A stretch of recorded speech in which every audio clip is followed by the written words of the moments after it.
नमस्कार, जय हिंद। स्वागत है आप लोग का मेरे यूट्यूब चैनल गोपाल पीडिया पे। तो आज 1 मार्च है। आज हम आज की हिस्ट्री के बारे में पढ़ेंगे। तो वीडियो को पूरा देखिए, चैनल सब्सक्राइब कीजिए, अपने दोस्तों के बीच शेयर कीजिए। आज हम जो जो पढ़ने वाले हैं उसका एक ओवरव्यू देख लेते हैं। सबसे पहले येलो स्टोन पार्क के बारे में आज पढ़ेंगे, जो कि अमेरिका में स्थित है। उसके बाद आज जो है रेडियो एक्टिविटी की खोज, जिसको हिंदी में रेडियो धर्मिता कहते हैं, उसका खोज पहली बार आज के दिन पता लगाया गया था। नेक्स्ट है आज जो है मैरी कॉम का जन्मदिन है। और भारत के जो है एक वाइसराय थे लॉर्ड मिंटो, जो कि जिनके शासनकाल में सबसे पहले मार्ले मिंटो रिफॉर्म आया था, उनके बारे में जानेंगे। और आज एक जो है फेमस सीरियल आप देखते हैं तारक मेहता का उल्टा चश्मा, तो उसके जो ओरिजिनल राइटर है उनके बारे में जानेंगे। तो शुरू करते हैं आज का सेशन, आज का इतिहास का सेशन। आज के इतिहास में पहली बार आज के दिन यानी 1 मार्च 1872 ईस्वी को विश्व में कोई पहला जो है राष्ट्रीय उद्यान यानी नेशनल पार्क का स्थापना किया गया था। और ये नेशनल पार्क का स्थापना अमेरिका में यूएसए के तत्कालीन राष्ट्रपति के द्वारा एक एक्सिक्यूटिव ऑर्डर पे साइन करने के बाद इसका स्थापना किया गया था। इसका मकसद यही था कि जो वाइल्ड लाइफ उस क्षेत्र का है उसको सुरक्षा प्रदान करना, उसको प्रिजर्व करना। तो ये येलो स्टोन पार्क का एक व्यू है, यहाँ आप देख सकते हैं। ये जो देख रहे हैं इसको ओल्ड फेथफुल गीजर बोलते हैं। इसके बारे में आगे जानेंगे कि ये क्या है। और इसके अलावा यहाँ का जो बहुत सारे फ्लोरा और फौना है, बहुत सारा डाइवर्सिटी है। इसको जो है लगभग ये जो है अप्रोक्सीमेटली 9,000 स्क्वायर किलोमीटर में स्थित है। ये अमेरिका का एक राज्य है जिसका नाम है मोन्टाना। ये मोन्टाना ऐसे तो ये जो है सिर्फ एक राज्य नहीं, बहुत सारे राज्यों में स्थित है, लेकिन मेनली जो है ये मोन्टाना राज्य में स्थित है। आपको पता होगा अमेरिका जो है एक फेडरल कंट्री है, वहाँ बहुत सारे राज्यों ने मिलकर संघ का निर्माण किया है। अभी लगभग टोटल 50+ स्टेट्स हैं अमेरिका में। देखिएगा अमेरिका में क्या होता है कि जो अमेरिका का फ्लैग है, अमेरिका के फ्लैग में जितने स्टार्स हैं इसका मतलब है कि उस अमेरिका में उतने स्टेट्स हैं। बहुत सारे स्टेट अभी भी जो हैं, जो खास करके अमेरिका के ओवरसीज स्टेट्स, वो अभी भी अमेरिका का अभिन्न हिस्सा नहीं बने हैं। ये जो येलोस्टोन नेशनल पार्क है, ये अपने वाइल्ड लाइफ, जियोथर्मल फीचर और ग्रैंड कैनियन के लिए फेमस है। कैनियन उसको कहा जाता है जब दो एकदम स्टिफ क्लिप हो, चट्टान हो, और बीच से जो है कोई रास्ता होता है जिससे पानी वगैरह निकलता है, उसी को ग्रैंड कैनियन कहते हैं। देखने में बड़ा जो है अद्भुत होता है, इसीलिए यहाँ जो है फुटफॉल्स कार करके टूरिस्ट का जो है बहुत ज़्यादा होता है। इसी के अंदर एक लेक है जिसका नाम येलो स्टोन लेक है। विश्व में जितना नेचुरल गीजर है, गीजर का मतलब आपको पता है घर में जो लगाते हैं जिससे गर्म पानी आता है, लेकिन जो नेचुरल गीजर है, नेचुरल गीजर मतलब धरती के नीचे से जिस तरह से ज्वालामुखी फटता है और लावा निकलता है, उसी तरह से जो है धरती के नीचे से दरार है और वहीं से जो है पानी का फुहारा निकलता है, उसी को गीजर जो है वो नेचुरल गीजर।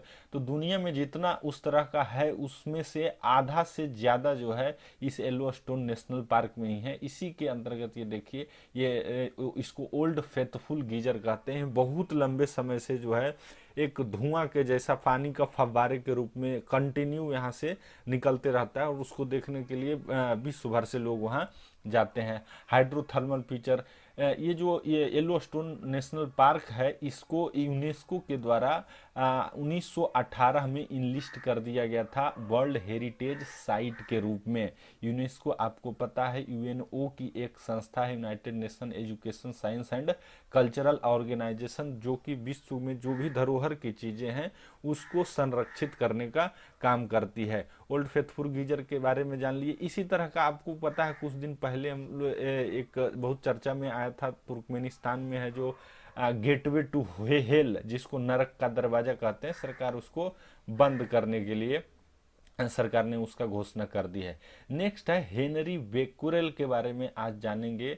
जो है ये पहली बार हेनरी बेक्यूरेल ने पहली बार 1896 में रेडियो एक्टिविटी क्या होता है, इसको पहली बार लोगों के सामने रखा था। हालांकि 1996 के बाद इस पे इंटेंस रिसर्च हुआ और बाद में जाकर के इसका पूरा डिटेल अध्ययन किया गया, लेकिन 1996 में 1 मार्च को पहली बार इसके बारे में लोगों के सामने रखा था। इन्हीं के नाम पे, हेनरी बेक्वेरेल के नाम पे रेडियो एक्टिविटी की जो यूनिट है वो बेक्वेरेल ही रखी गई। ये जो क्या होता है रेडियो एक्टिविटी, इसको समझ लेते हैं। तो आप तो जैसे केमिस्ट्री में पढ़े होइएगा तो पता होगा, किसी भी सबस्टांस, कोई भी पदार्थ का जो सबसे छोटा मैक्सिमम डिविजिबल पार्ट जो होता है उसको हम लोग बोलते हैं एटम। और उस एटम के अंतर्गत, अगर ये एटम है तो इसके अंतर्गत इसका जो कंपोजिशन ये होता है न्यूक्लियस। न्यूक्लियस में होता है क्या क्या, प्रोटॉन प्लस न्यूट्रॉन, और न्यूक्लियस के चारों ओर जो घूमते रहते हैं उसको कहते हैं इलेक्ट्रॉन। तो इसको सब एटॉमिक पार्टिकल बोलते हैं, प्रोटॉन, इलेक्ट्रॉन और न्यूट्रॉन। मेनली उस शुरू में जब डिस्कवर किया गया था रदरफोर्ड के द्वारा इस चीजों को, तो इसके बारे में जो है इतनी ही जानकारी थी। लेकिन बाद में और सारे सब एटॉमिक पार्टिकल, पॉजिट्रॉन, न्यूट्रिनो, इस तरह का भी खोज हुआ। उसके बाद इलेक्ट्रॉन को भी क्वार्क्स में डिवाइड कर दिया गया।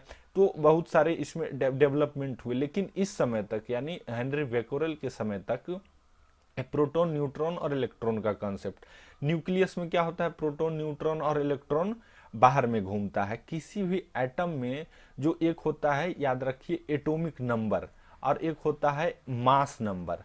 तो एटॉमिक नंबर जो होता है वो होता है number of proton, atomic number होता है नंबर ऑफ प्रोटॉन, और नंबर ऑफ प्रोटॉन का जो चार्ज होता है वो पॉजिटिव होता है, इलेक्ट्रॉन का चार्ज जो होता है निगेटिव होता है, और न्यूट्रॉन जो होता है ये न्यूट्रल होता है। इस पे किसी का चार्ज, किसी तरह का चार्ज नहीं होता है। और प्रोटॉन पे जितना चार्ज होता है उतना ही चार्ज इलेक्ट्रॉन पे होता है, जिस कारण से ये एक दूसरे को एलिमिनेट करके और एटम क्या हो जाता है, न्यूट्रल हो जाता है। लेकिन किसी कारणवश अगर ये एटम का ये न्यूक्लियस एटम अगर ये न्यूट्रल नहीं है, ये इनस्टेबल है, तो उसी तरह का एटम जो है अपने अंदर से ये एक जो है रेडिएशन इमिट करती है, उसी को कहते हैं रेडियो धर्मिता या रेडियो एक्टिविटी। ये इमिट किस रूप में करते हैं, तो रेज के रूप में इमिट करते हैं, जिनको अल्फा, बीटा और गामा नामक रेज कहा जाता है। ये 3 तरह के रेज के रूप में इमिट करते हैं। अल्फा जो है पॉजिटिव चार्ज होता है, बीटा जो है निगेटिव चार्ज होता है, और गामा ये न्यूट्रल होता है, इस पे किसी तरह का चार्ज नहीं होता है। अगर वजन की दृष्टि से, वेट के हिसाब से देखें तो अल्फा सबसे भारी, बीटा उससे कम भारी और गामा सबसे हल्का होता है। पेनिट्रेशन के हिसाब से, यानी किसी चीज में छेद करने के हिसाब से बीटा जो है सबसे ज्यादा पेनिट्रेशन होता है, इससे कम गामा का सबसे ज्यादा पेनिट्रेशन, इससे कम बीटा का, और सबसे कम अल्फा का होता है। यहाँ पे यूरेनियम देख रहे हैं, यूरेनियम जो है सबसे ज्यादा मोस्ट रेडियो एक्टिव, और इसका सबसे ज्यादा उपयोग है, खास करके जो एटॉमिक बम्स बनाए जाते हैं, जो एटॉमिक वेपन्स बनाए जाते हैं, जिसका कि आजकल काफी चर्चा है। रूस के राष्ट्रपति ने घोषणा कर दिया है कि अगर सिचुएशन होगा तो जो है एटॉमिक बम, परमाणु बम का भी उपयोग किया जाएगा। तो उसका शुरुआत जो है यहीं से किया गया था। नेक्स्ट है आज के दिन 1 मार्च 1983 ईस्वी को भारतीय महिला मुक्केबाज एमसी मैरी कॉम का जन्म हुआ था। ये जो है मणिपुर की रहने वाली हैं, और ये पेशे से बॉक्सर हैं, मुक्केबाजी करती हैं, अंतर्राष्ट्रीय, राष्ट्रीय और अंतर्राष्ट्रीय दोनों लेवल पे खेलती है। इनका जो खेलने का जो कैटेगरी है वो 46, 48 और 51 किलोग्राम में ये खेलती हैं। अभी तक टोटल 8 बार ये वर्ल्ड बॉक्सिंग जो चैंपियनशिप होता है उसका विनर रह चुके हैं। सबसे ज्यादा इनका चर्चा तब हुआ था जब 2012 में ब्रोंज ओलंपिक इन्होंने जीता था, ओलंपिक मेडल में, ओलंपिक जो हो रहा था उस समय।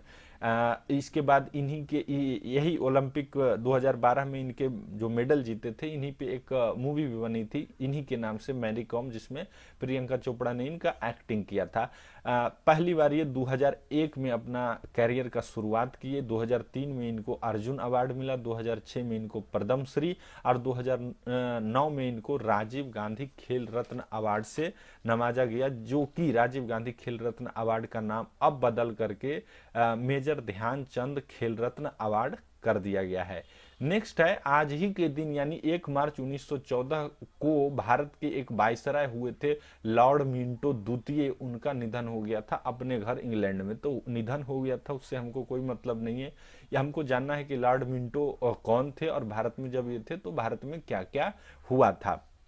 तो ये जो है इनका जन्म 9 जुलाई 1845 में हुआ था और मृत्यु 1 मार्च 1914 में। भारत में ये आपके इम्पोर्टेंट है, भारत में ये 1905 से लेकर के 1910 तक भारत के वायसराय थे, भारत के वायसराय थे। देखिए इस पे भी बहुत सारा क्वेश्चन पूछा जाता है। ये चेंजिंग शब्दावली जो भारत में जब ब्रिटेन का शासन आया, ब्रिटेन का शासन आने से पहले भारत में ईस्ट इंडिया कंपनी का शासन आया था और ईस्ट इंडिया कंपनी जब अपना जो एडमिनिस्ट्रेशन एस्टेब्लिश किया था तो उसमें सबसे पहले उसको सब जो प्रेसिडेंसी हुआ करते थे उसको गवर्नर एक एलोकेट कर दिया जाता था। और चूंकि सबसे बड़ा जो क्षेत्र था वो बंगाल का क्षेत्र था तो उस समय गवर्नर ऑफ बंगाल कहा जाता था। गवर्नर ऑफ बंगाल से गवर्नर जनरल ऑफ बंगाल कर दिया गया और गवर्नर जनरल ऑफ बंगाल से जो है भारत का गवर्नर जनरल कर दिया गया।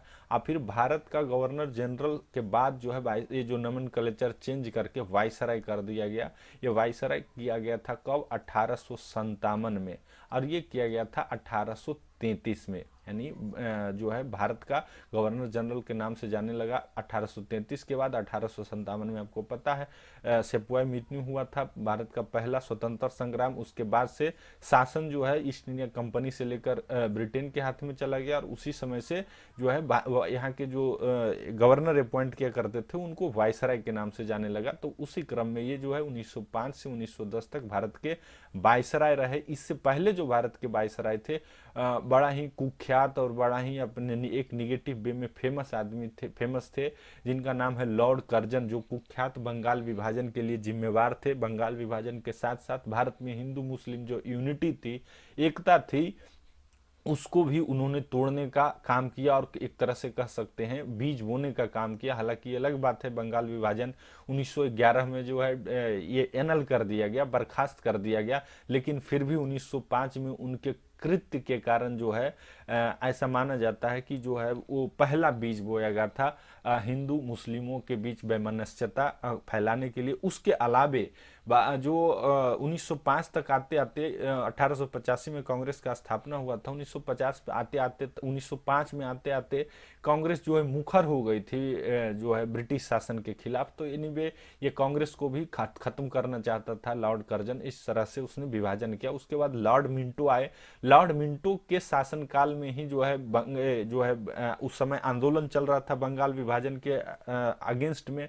इस समय आपको पता है 1907 में जो है कांग्रेस में फूट हो गया, जिसको सूरत फूट के नाम से जाना जाता है। और इसके बाद पूरे दमनकारी तरीके से यहाँ के भारत के आंदोलन को इस लॉर्ड मिंटो द्वितीय के शासनकाल में जो है दबाया गया। और सबसे जो फेमस इनका जो है 1909 में एक जो एक्ट पारित किया गया जिसको मार्ले मिंटो रिफॉर्म के नाम से जाना जाता है। मार्ले मिंटो में मिंटो ये थे और जॉन मार्ले उस समय भारत मंत्री हुआ करते थे। जैसे देखते हैं ना कि हर डिपार्टमेंट के लिए एक मंत्री अभी भारत सरकार में होता है, तो उसी तरह से उस समय ब्रिटेन का जो सरकार हुआ करता था ब्रिटेन पार्लियामेंट में वहां एक भारत मंत्री के तौर पे हुआ करता था और वो भारत मंत्री जो है भारत का सारा लेखा जोखा रखता था। तो भारत मंत्री जॉन मार्ले और मिंटो इन दोनों के सहयोग से ही एक्ट पारित किया गया था, इसलिए उसको मार्ले मिंटो रिफॉर्म के नाम से जाना जाता है। इसमें कुछ कुछ सुधार किया गया था, लेकिन सबसे बुरा सुधार ये था कि जो है माइनॉरिटीज के लिए, खास करके मुस्लिमों के लिए सेपरेट इलेक्टोरेट का व्यवस्था किया गया, जिससे वहीं से यहाँ से समझ सकते हैं कि जो मकसद लॉर्ड कर्जन का था फूट डालने का, उसको संवैधानिक रूप से मार्ले मिंटो रिफॉर्म ने इम्प्लीमेंट कर दिया। उसके अलावे थोड़ा थोड़ा सा जो वायसराय का काउंसिल हुआ था उसमें थोड़ा ज्यादा सीट कर दिया गया और कुछ लोगों को उसमें एंट्री दे दिया गया। इसी समय इसी के शासनकाल में एसपी सिन्हा, सत्येंद्र प्रसन्न सिन्हा जो थे वायसराय के जो कार्यकारिणी थी उसके मेंबर बने थे। ये लॉर्ड मिंटो द्वितीय भारत में आने से पहले 1898 से 1905 तक जो है ये कनाडा का गवर्नर जनरल था। आपको पता है कनाडा, ऑस्ट्रेलिया, मतलब ऑलमोस्ट ऑल जो आपका अफ्रीका हो गया, एशिया हो गया, बहुत बड़ा हिस्सा ब्रिटेन के ही अंतर्गत में था। लेकिन कनाडा और ऑस्ट्रेलिया का सिचुएशन हमसे अलग था। हम कनाडा और ऑस्ट्रेलिया को डोमिनियन स्टेटस दे दिया गया था। वहाँ जो है यहाँ हमारे यहाँ से ज़्यादा स्वतंत्रता थी। तो इससे पहले ये कनाडा का गवर्नर जनरल था। ये लॉर्ड लॉर्ड मिंटो है इसका नाम। देखिए, लॉर्ड का मतलब होता है ना, ब्रिटेन में एक हाउस ऑफ कॉमन्स है, एक हाउस ऑफ लॉर्ड्स है। तो हाउस ऑफ लॉर्ड्स में जो भी रहते हैं ना, वो वहाँ के प्रभावशाली लोग मतलब समझिए मोटा मोटी बिजनेसमैन होते हैं, जो पैसा वाले लोग होते हैं। और वही लोग अपने आप में किसी को जाओ तुम जो है कनाडा देखो, तुम जो है भारत को देखो, किसी और को ऑस्ट्रेलिया देखो, इंडोनेशिया देखो, अफ्रीका देखो, इस तरह से लोकेट कर दिया जाता था। लॉर्ड इसके पिताजी थे लॉर्ड मिंटो वन। देखिए, बाप बेटा दोनों मिलकर के भारत को लूटा था और दोनों भारत में शासन किया था। ये लॉर्ड मिंटो वन जो है 1807 से लेकर के 1813 ईस्वी तक भारत के ये जो रहे थे, ये बंगाल के गवर्नर। उस समय वो पोस्ट नहीं था भारत का गवर्नर जनरल, उस समय बंगाल का गवर्नर जनरल हुआ करता था। तो ये 1807 से 1813 तक रहे। इसके शासनकाल में जो सबसे बड़ा काम हुआ, उस समय तत्कालीन जो पंजाब के रूलर थे रंजीत सिंह और लॉर्ड मिंटो प्रथम के बीच एक संधि हुई, जिसको अमृतसर संधि के नाम से जाने जाते हैं। उस संधि के तहत सतलज रिवर के पश्चिम का इलाका रंजीत सिंह का और पूर्व का इलाका अंग्रेजों का मान लिया गया। नेक्स्ट है, आज ही के दिन जो है 1 मार्च 2017 को गुजरात के एक प्रसिद्ध हास्य लेखक थे तारक मेहता, उनका निधन हो गया 2017 में 87 वर्ष की उम्र में। 1929 में इनका जन्म हुआ था। इनका कुछ फेमस जो है जो बुक है उसमें है दुनिया ने आंधी चश्मा, तारक मेहता का उल्टा चश्मा और चंपक लाल तपौनी, जुगलबंदी। ये सब इनकी जो है फेमस रचनाएं थी। इनकी रचनाएं जो है चित्ररेखा नाम की एक वीकली आती थी, उसमें सबसे पहले 1971 में पब्लिश की गई थी। 2015 में इनको पद्मश्री से नवाजा गया। और इनका जो सबसे ज्यादा इनकी जो चर्चा आई, एक सीरियल है तारक मेहता का उल्टा चश्मा, जो सब टीवी पे दिखाया जाता है। इसके जो प्रोड्यूसर हैं आशित कुमार मोदी, वो भी गुजरात से ही आते हैं। और इसका जो इसमें जो तारक मेहता का कैरेक्टर निभाते हैं, आप फिगर में देख सकते हैं, ये शैलेश लोढ़ा है पेशे से। ये भी एक कवि है, गुजरात राजस्थान से आते हैं। और ये सीरियल जो है काफी फेमस है। 2008 से ही ये सीरियल चल रहा है। 2008 आज देख लीजिए कि 2022 हो चुका है। लगभग 14-15 सालों से सीरियल चल रही है, इस कारण से ये काफी चर्चा में रहा। तो आज के लिए इतना ही। आशा है आपको अच्छा लगा होगा। अच्छा लगा हो तो वीडियो लाइक कीजिए, चैनल सब्सक्राइब कीजिए, दोस्तों के भी शेयर कीजिए। Thank you very much.